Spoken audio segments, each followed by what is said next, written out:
Sí, sí se ve. ¿Pueden prender sus cámaras, por favor, los integrantes del grupo? Abarca. Sí, doctor. Muchas gracias, señorita. Pauca. Gracias. Rosas. Gracias. Valencia. Valencia. Muchas gracias. Y Zárate. Muchas gracias. Perdóneme, señorita Pauca. Desde hace tiempo tengo la duda. Ay, profesor. Sí, por favor, cuéntenos. ¿De qué se trata el letrero atrás? Es de la agencia de... No sé si le tu micro. ¿Dónde usted trabaja? No, es de mi abuelo, su agencia, Ah, y vengo a ayudarle ya. ¿qué es? ¿Transportes? Es, es agencia de viajes. Agencia de viajes. Ujú. Qué bueno. Ya estamos activando varias cosas en eso. Eso es positivo. Ojalá que esto vaya parando y que podamos ya volver a la presencialidad también. Me daría mucho gusto conocerlas personalmente a todas y todos. Pero bueno, vamos a ver cómo va. El lunes hay una reunión en la facultad para discutir ese tema. Entonces, ahí se van a tomar algunas decisiones sobre qué va a ser el siguiente semestre. No creo que en este semestre, pero el siguiente probablemente empiece a haber presencialidad. La rectora, el día del aniversario de la universidad, en su discurso mencionó el tema del retorno progresivo a la presencialidad. Sin embargo, también hay, no sé si el caso de algunas o algunos de ustedes, que habían dejado de estudiar antes de la pandemia por diversos motivos, al parecer por trabajo, viajes, estar fuera del curso, etc. Y que muchos alumnos habrían retornado a clases justo porque hay virtualidad, es decir, han aprovechado de la virtualidad para volver a retornar en la medida que no podían asistir presencialmente.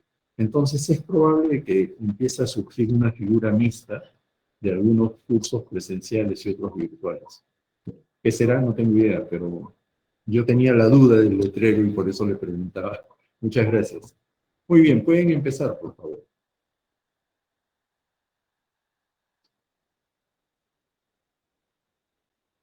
Buenas tardes, compañeros. Buenas tardes, doctor. Vamos a explicarles un poco más sobre los aspectos generales de la prueba. Sí, diapositiva, compañera, por favor.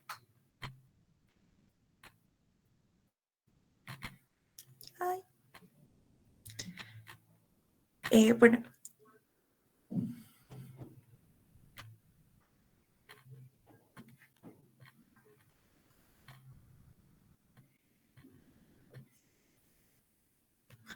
Bueno, el derecho de prueba o derecho a aprobar no es otra cosa que la vinculación del derecho subjetivo con la prueba en el proceso. Y es por este motivo que la doctrina procesal hoy en día va más allá del estudio, de la carga probatoria o de la actividad probatoria, sino que concibe la prueba como un derecho que le asiste a todo sujeto de derecho y que ejercita un proceso o procedimiento para defender sus alegaciones. Y el ejercicio de defensa. Siguiente diapositiva, por favor. Ya. Como concepto de prueba podemos decir que está definida como el acto o actos procesales por los cuales se trata de convencer al juez o al encargado de la existencia o inexistencia de datos lógicos que han de tener en cuenta en el fallo. Asimismo, alude a la demostración de la verdad de un hecho, de una existencia o inexistencia. Es el establecimiento por los medios legales de la exactitud de un hecho que sirve de fundamento a un derecho que se reclama. Siguiente diapositiva, por favor. Consideraciones generales. En sí, la prueba es la actividad procesal que tiene de alcanzar la certeza con el juzgador respecto a los datos aportados por las partes. Asimismo, mediante la prueba se logrará generar convicciones con el juez sobre la certeza de los hechos alegados, como ya les mencionaba, por parte de los actos postulados. Por esta actividad encamina a probar los hechos expuestos, se ha entendido en un doble sentido. Siguiente diapositiva, por favor. Se entiende más como derecho, derecho a la prueba, o como carga. En el derecho de la prueba, valga la redundancia, es inherente a las partes para realizar la actividad probatoria, que consideran necesarias para la defensa de sus intereses de interiores o procesos judiciales. Por ello, la prueba es tan estrecha o tan relacionada con el derecho. La prueba constituye un derecho fundamental para la justicia, ya que ofrece a todos los medios probatorios las consideraciones para su defensa, obtiene la admisión de los medios probatorios ofrecidos, o en caso contrario, también la resolución que motiva que se explique el motivo de por qué excluimos o por qué no está bien la prueba. También que los medios probatorios admitidos sean actuados bajo el proceso y de acuerdo a lo requerido por ley. Luego, como carga, una carga es un imperativo de propio interés, según lo cual las partes no están obligadas a realizar los actos procesales señalados ante la ley o creados por el juez, sino que deparan únicamente de su voluntad. Asimismo, desde el derecho romano se conoce a la prueba o la prueba como carga como onus probandi. Esto es el deber de probar de lo que salga o lo que se alega. Sin embargo, este deber de probar también mutó en el siglo XX gracias a la elaboración teórica del maestro alemán James, quien señalaba que el proceso era una interacción de cargas entre las partes y no es la obligación ni deberes. Siguiente diapositiva. Desde acá ya le toca a mi compañera Liz. La carga como prueba. En nuestro ordenamiento procesal, la carga de la prueba se encuentra regulada en el artículo 196 del Código Procesal Civil, según el cual, salvo disposición legal diferente, la carga de probar corresponde a quien afirma hechos que configuran su pretensión o a quien los contradice alegando hechos nuevos. Si bien la fórmula legal no es la mejor, por cuando empieza señalando que estaríamos frente a su supuesto de excepción, cuando en realidad la carga de la prueba es la regla general en todo tipo de procesos. Interpretado la norma transcrita, la Sala Civil Transitoria de la Corte Suprema señaló que en la casación número 805-2015, lo siguiente: séptimo, por el principio de la carga de la prueba regulada en el artículo 196 del Código Procesal Civil, la carga de probar recae sobre el que pretenda acreditar el determinado hecho. Este precepto normativo tiene directa implicancia con la pretensión que una de las partes proponga en un determinado escenario, pues de no ser asumido por esa, traerá como consecuencia la desestimación de la pretensión que aquella persigue alcanzar.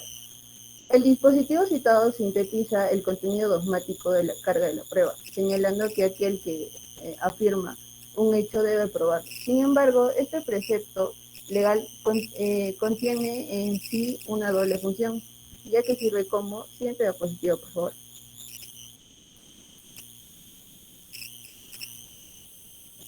La regla de juicio para el juez, que es la carga de la prueba, sirve como regla de juicio para el juez, puesto que frente a los hechos que alegan las partes deberán determinar si es que estos han sido debidamente acreditados con medios probatorios pertinentes que le generen certeza de que efectivamente los hechos constituidos del actor o acaso los hechos impredictivos, modificativos, extintivos alegados por el demandado.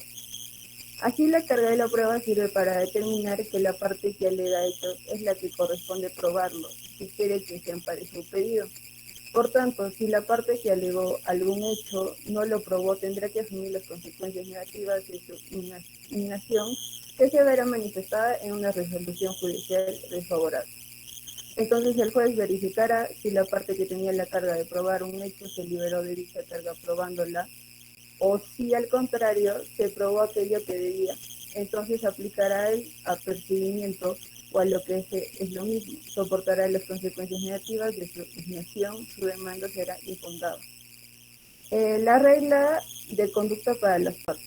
Mediante la imposición de la carga, se pretende que aquel que alegue un hecho del tipo que fuera lo acredite si es que desea que sus petitorios sean parados, con lo que el probar sus alegorías fácticas deviene para las partes una carga. Si las partes no logran probar sus afirmaciones y no logran liberarse de la carga, pues la consecuencia negativa será que no obtendrán la tutela jurisdiccional pretendida. Siguiente diapositiva, por favor.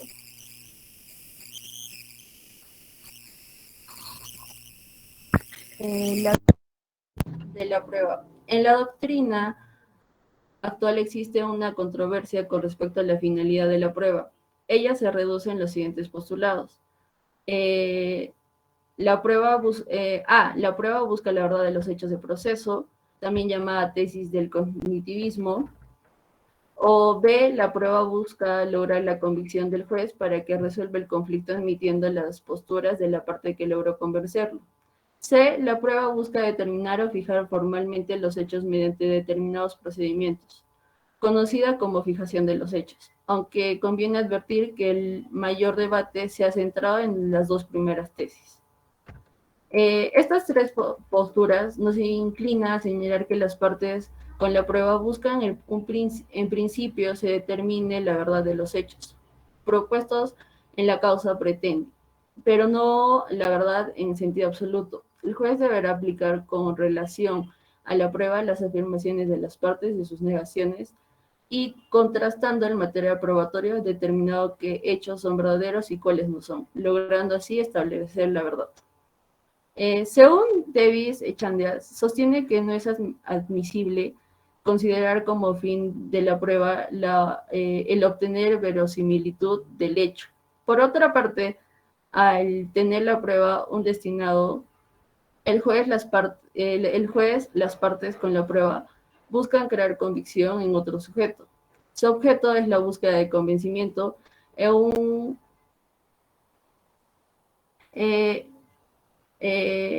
un tercero imparcial respecto a los hechos de proceso.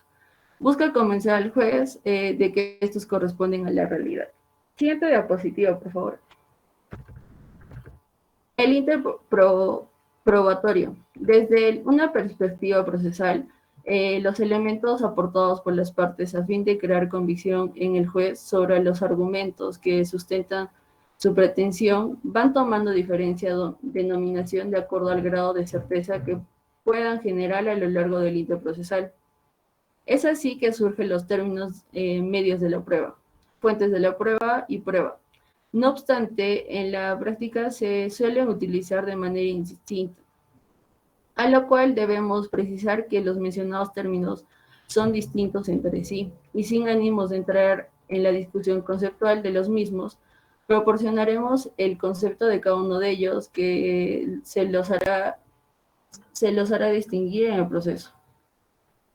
Por medios probatorios o medios de prueba, comprendemos todos aquellos elementos o aquellos instrumentos utilizados por los sujetos procesales, las partes, juez y los terceros legitimados. Para incorporar el proceso o procedimiento, fuentes de la prueba son ejemplos de media prueba, los documentos, la declaración de parte, la declaración de testigos, las imprecaciones judiciales, los dictámenes parciales, etc.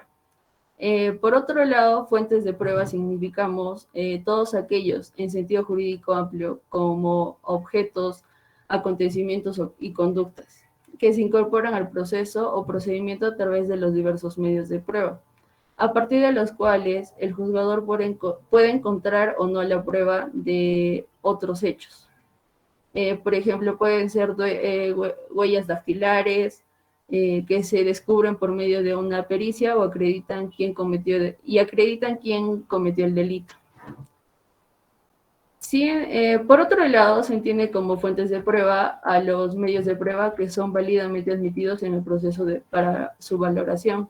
Es aquí donde se evalúa su pertinencia, utilidad y licitud, generando una presunción del valor probatorio del juez. Así, el Tribunal Constitucional sostiene que el derecho a que se admiten los medios probatorios como elementos del hecho de prueba no implican la obligación del órgano jurisdiccional de admitir todos los medios probatorios que hubieran sido ofrecidos. En principio, las pruebas ofrecidas no, por las partes se pueden denegar cuando importen pedidos de medios probatorios que no sean pertinentes, convincentes, oportunos o útiles, así como manifiestamente excesivos. Siguiente diapositiva, por favor. La carga de la prueba del Código Procesal y la legislación peruana. La carga de la prueba, que es el artículo 196, nos dice que, salvo disposición legal diferente, la carga de probar corresponde a quien afirma hechos que configuran su pretensión, a quien los contradice alegando nuevos hechos.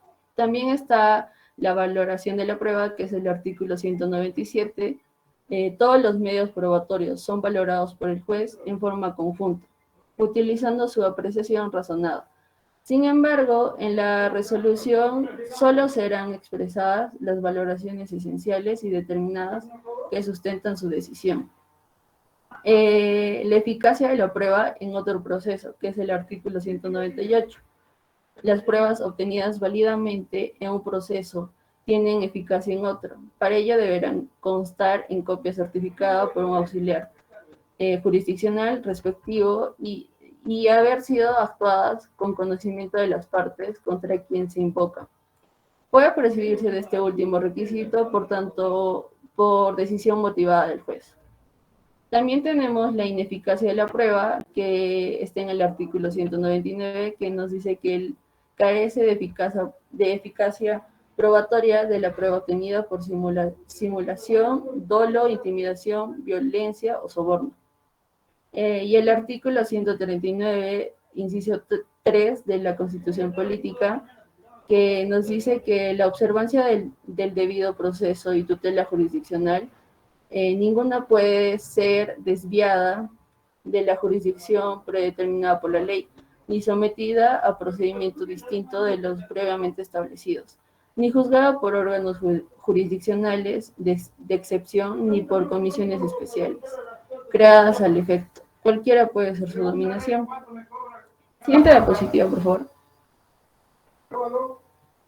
Esta sería nuestra bibliografía, profesor, y sería todo. Gracias.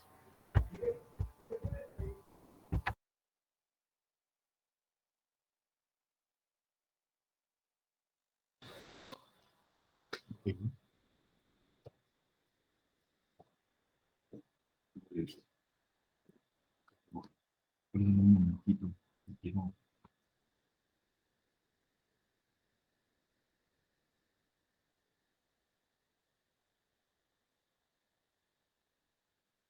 Un momento, ¿vale?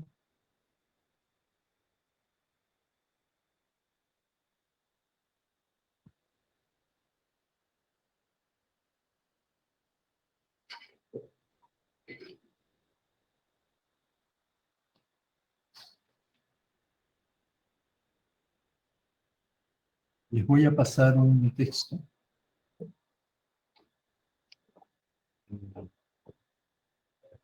Porque creo que tienen que mejorar su presentación, entonces quiero que puedan trabajar con este texto que les voy a enviar para que con él puedan completar la presentación y relacionarla con el Código Civil del 36 y el Código Procesal Civil vigente, no es el del 36, perdón, es el Código Civil, este es el Código Procesal Civil, y los artículos que corresponden de acuerdo a la teoría de la prueba. Entonces, el documento que les voy a pasar es un documento utilizado, es la extracción de un libro del doctor Orrego, que es justamente la teoría de la prueba.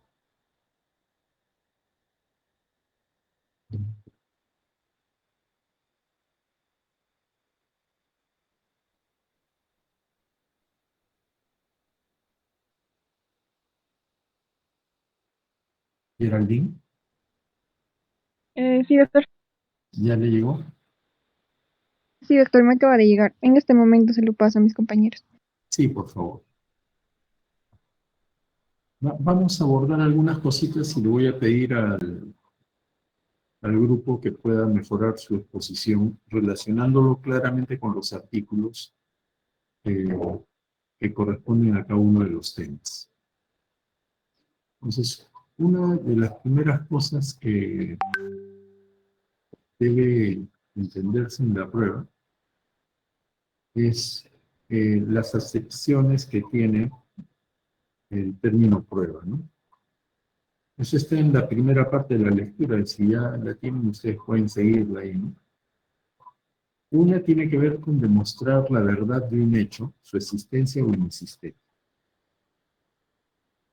Es decir, esto es bien importante para efectos del proceso, porque cuando hablamos de cómo se constituye el proceso, que esa parte ya la hemos revisado, ¿quién me dice en qué parte del proceso es que se va a ver el tema de la prueba?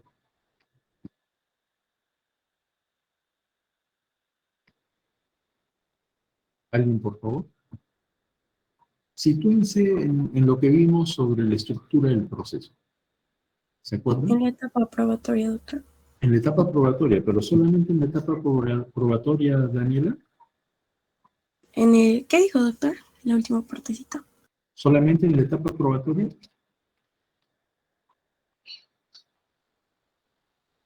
¿Dónde más? En la decisoria, al momento de que el juez fundamenta su fallo. En la etapa decisoria.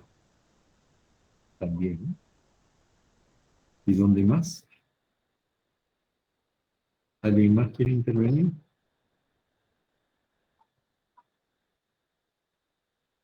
Doctor, ¿Puede ser, doctor, en la etapa postulatoria? En la postulatoria, ¿quién habló? Yo, doctor. Señor Bengoa, ¿por qué en la etapa postulatoria?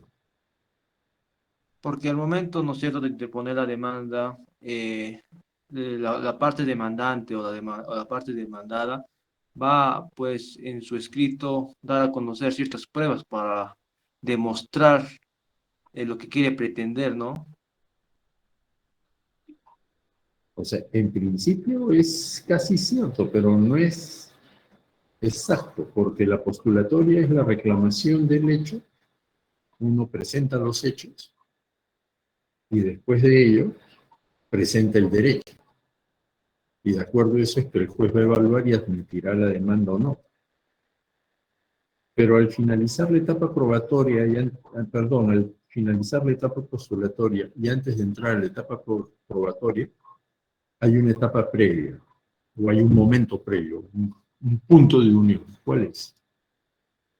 Levanten la mano, por favor.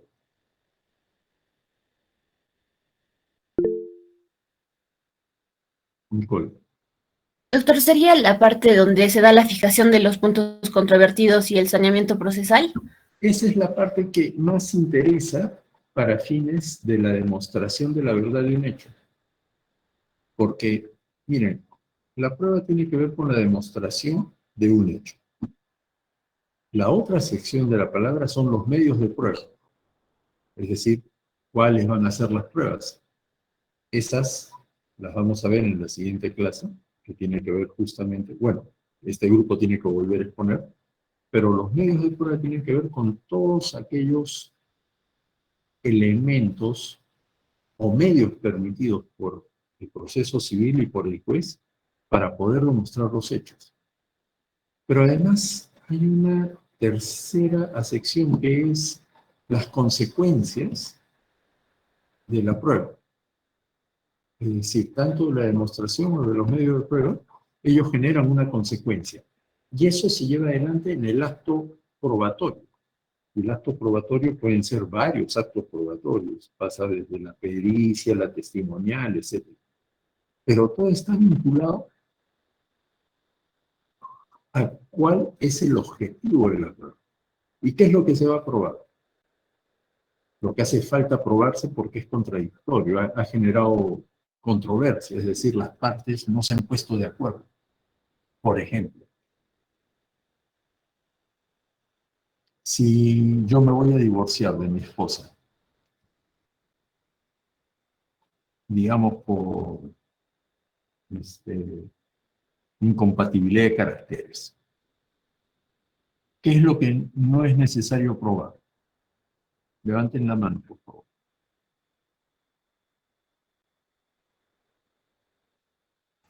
¿Puede repetir, profesor, por favor? Si yo me voy a divorciar de mi esposa por incompatibilidad de caracteres, ¿qué es lo que no necesito probar? Esa Levanten la mano, incompatibilidad. levanten la mano. ¿Solange?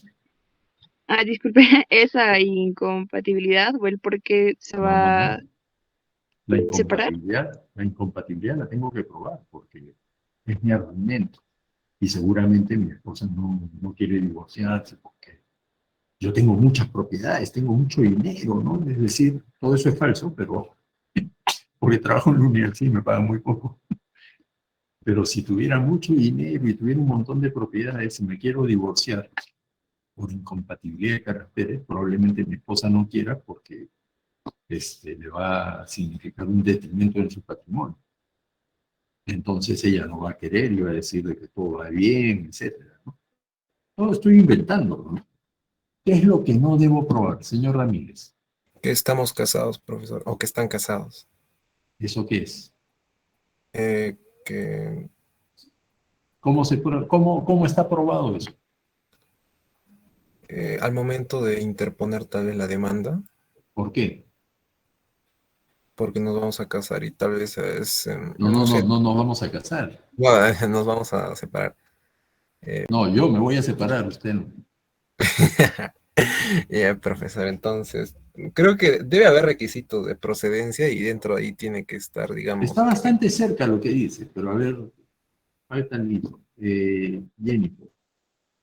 Con el acta de matrimonio ya está aprobado. Está aprobado, pues. Está aprobado. El acta de matrimonio lo ha aprobado. Es decir, el hecho está aprobado porque yo me voy a divorciar, porque entonces ya estoy casado. Ya hay un matrimonio de por medio y eso está aprobado con el acta de matrimonio. Eso no se necesita aprobar. O sea, sería absurdo, pues, de que mi esposa, si es que yo le presento una demanda de divorcio por causal, ella salga a argumentar, no, un momento, no estamos casados, la partida de matrimonio es falsa. Un momento, o sea, si la partida de matrimonio es falsa, ¿por qué no te divorcias? Es absurdo, porque eso ya está aprobado. Es decir, ya existe una partida de matrimonio. Eso ya está aprobado. Alessandra. Geraldine. Doctor, ¿y cómo se puede probar esa incompatibilidad de caracteres? Esa es la discusión. Entonces, en la medida que es una discusión, está en la etapa de saneamiento procesal para, se me ve el nombre. Ay, Nicole, usted lo dijo. La fijación de los puntos controvertidos. Muchas gracias, Nicole. La fijación de los puntos controvertidos, exactamente. Cuando se fijan los puntos controvertidos, lo que hace el juez es de poner a las partes al frente para que las partes puedan decir qué cosas son las que tienen que probar. Porque ningún juez va a aceptar, pues, en un proceso de divorcio, por ejemplo, por causal, de que voy a probar que estoy casado. Eso no necesito probarlo, eso ya está, eso se da como un hecho probado. A ver, otro ejemplo. Geraldine, disculpe que no le haya respondido el tema de incompatibilidad de caracteres, pues podríamos entrar a revisar el tema del divorcio, pero nos vamos a distraer. En realidad lo que estamos tratando de ver es la prueba, ¿ya? Discúlpenme, y después, si quizás ya en otro momento lo podemos conversar. Otro ejemplo sobre los hechos probados. A ver, Paulina, ¿por qué la pensión de alimentos? Doctor, si ya hay un reconocimiento por parte de, bueno, que si hay un reconocimiento por parte del padre hacia el hijo, pues con respecto a la pensión de alimentos ya no va a ser necesario allí probar si es el padre, si hay un previo reconocimiento. Y ya. pero hay que formularlo mejor aún. ¿Qué es lo que está aprobado? La paternidad. La relación filial, la paternidad está aprobada porque hay una partida de nacimiento. Ujú.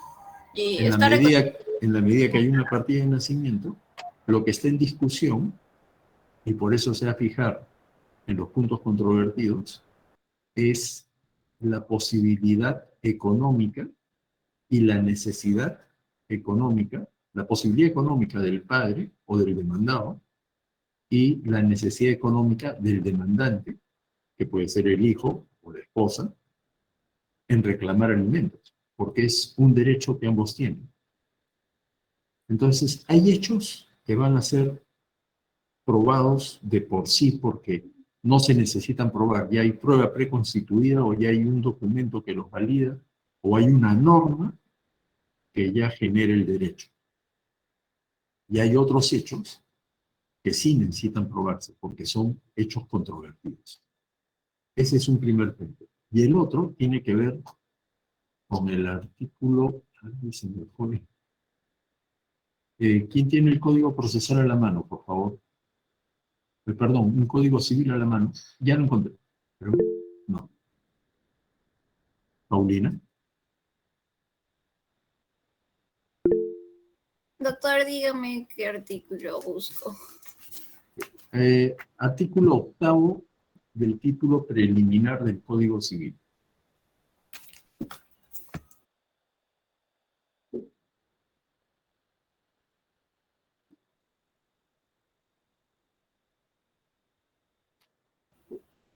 Artículo 8, obligación de suplir los defectos o deficiencias de la ley.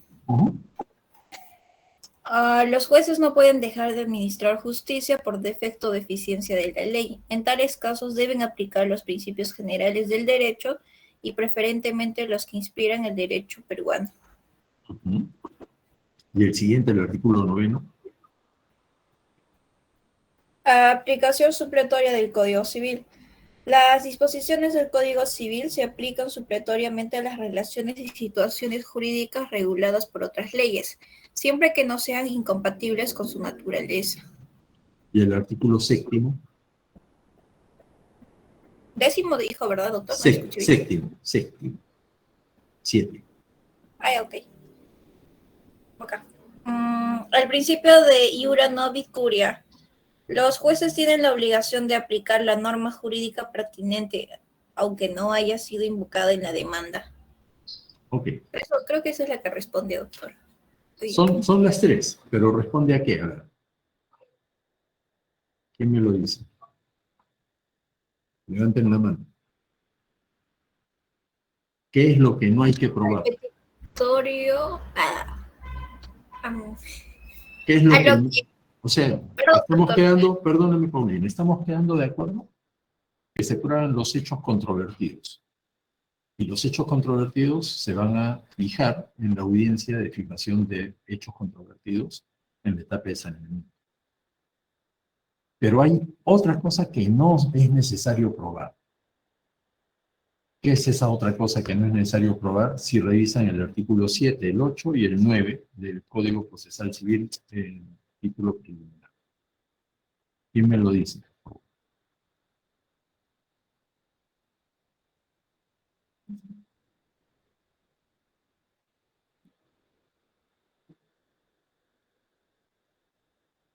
¿Nadie? Los vacíos de ley.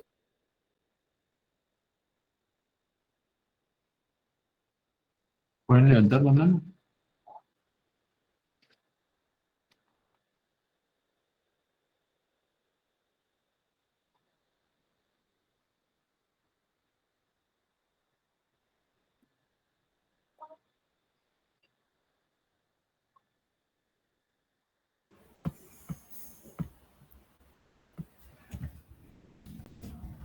Paulina.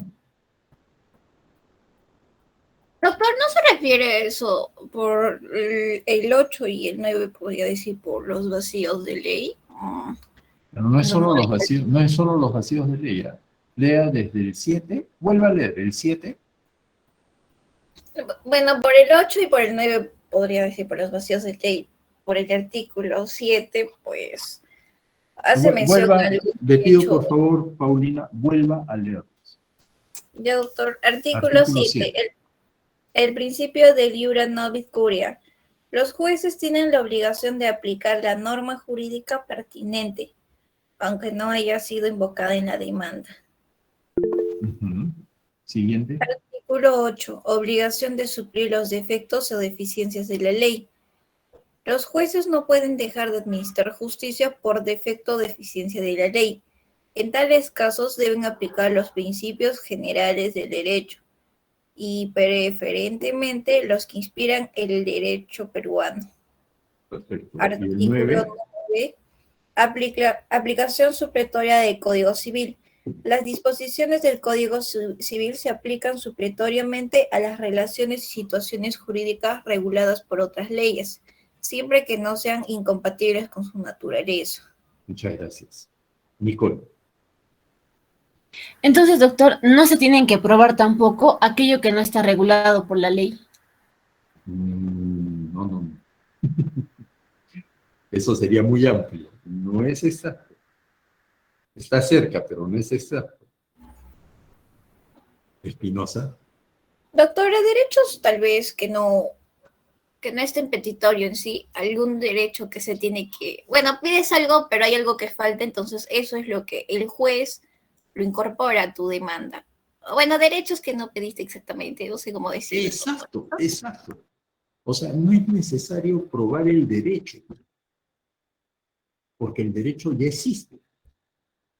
Entonces, bien puede estar en una norma, que me olvidé, pues, como abogado inútil que soy, me olvidé de ponerlo en la demanda, o porque no estando en la norma, no existe una norma al respecto, pero hay una costumbre que se aplica en el Estado peruano, en la sociedad peruana, esa costumbre ha generado derechos y por lo tanto es un principio que se puede recurrir como principio general o jurisprudencia existente.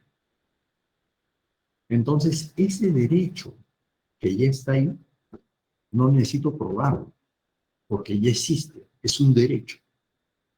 ¿Se entendió?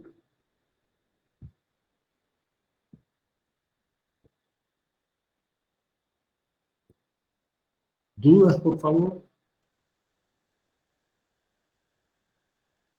Quiero saber si se entendió esta parte, porque es la parte básica para entender la prueba.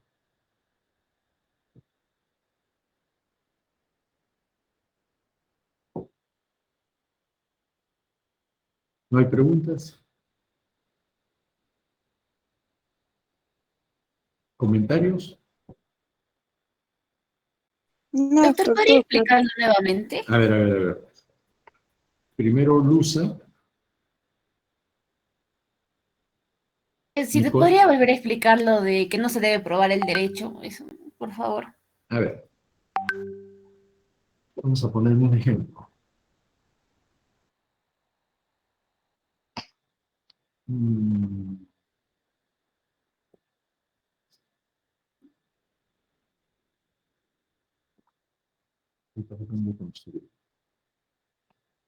Ya. La pensión de alimentos. La ley establece que el derecho a alimentos, esto de, ¿ya llevaron derecho de familia? Todavía, profesor. Todavía. Okay. Cuando lleven el derecho de familia van a revisar probablemente este tema. Gracias, Kuduro. El hijo alimentista tiene derecho a los alimentos hasta que es mayor de edad. En cuanto es mayor de edad, pierde ese derecho. Excepcionalmente, ese derecho puede continuar después de la mayoría de edad si es que cursa estudios satisfactoriamente, es decir, no es jalado. ¿Bien? Entonces, un joven de 17 años que acabó el colegio, quiere postular a la universidad y resulta que su padre se va de la casa, su madre tiene, además de él, otros hijos menores, él tiene que trabajar para mantenerse y ayudar a mantener a sus hermanos menores, y el padre se hizo el desentendido, se fue de la casa. Entonces, la madre, que es la que tiene capacidad para poder interponer una demanda en beneficio de los hijos alimentistas, interpone una demanda así. Y el chico, este joven de 17 años, postula a la universidad, ingresa a la universidad, el juez otorgó una pensión de alimentos, el chico cumple 18 años, y supuestamente, por cumplir 18 años, perdió el derecho a alimentos. Y entonces, su padre alimentista le pide al juez que reduzca la pensión de alimentos porque ya el chico es mayor de edad.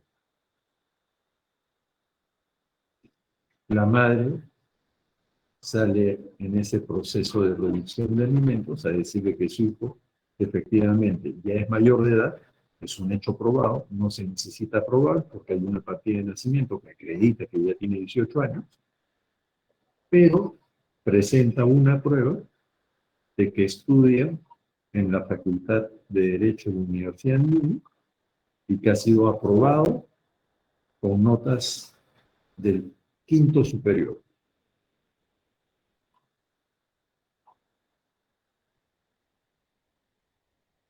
¿Se entendió, Luisa? Sí, doctor, gracias. Ya no probó el derecho, porque el derecho ya está escrito. Lo único que hizo fue acreditar que tiene quinto superior.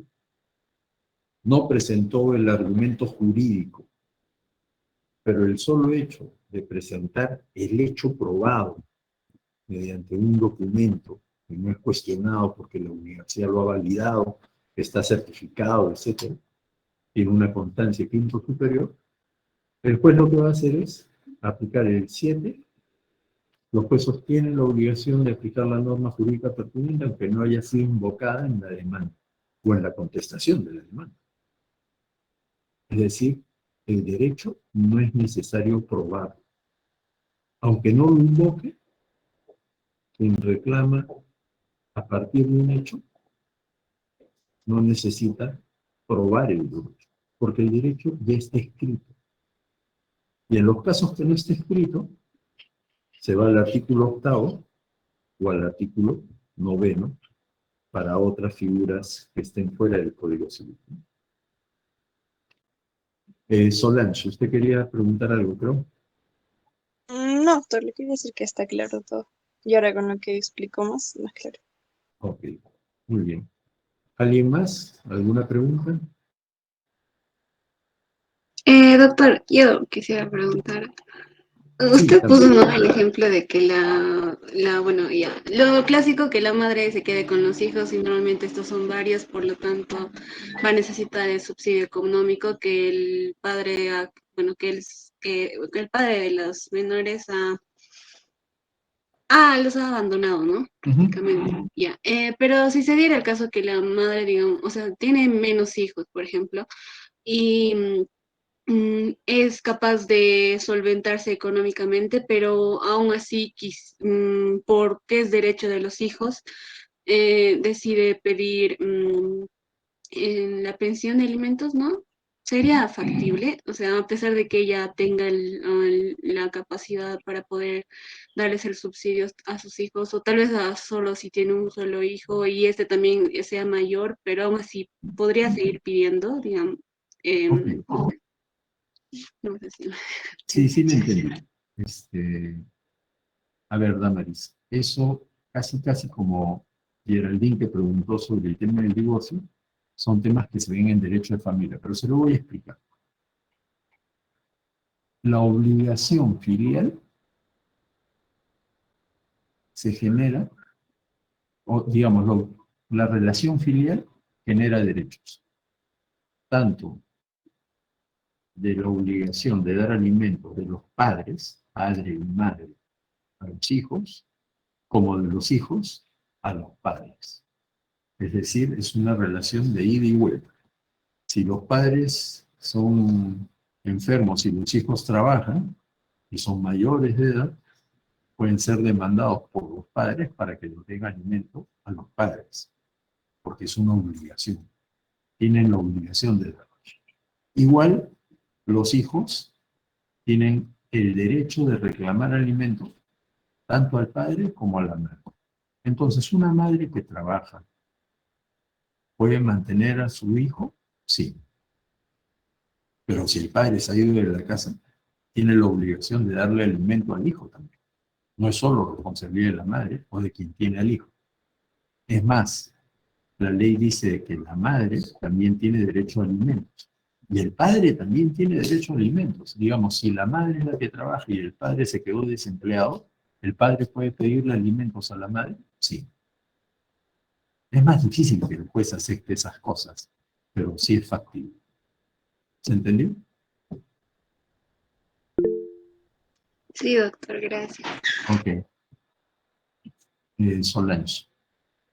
Sí, doctor, ya me parece interesante el ejemplo que dio la compañera Damaris. Y doctor, esto se facilitaría mucho más si los padres no son separados, ¿verdad?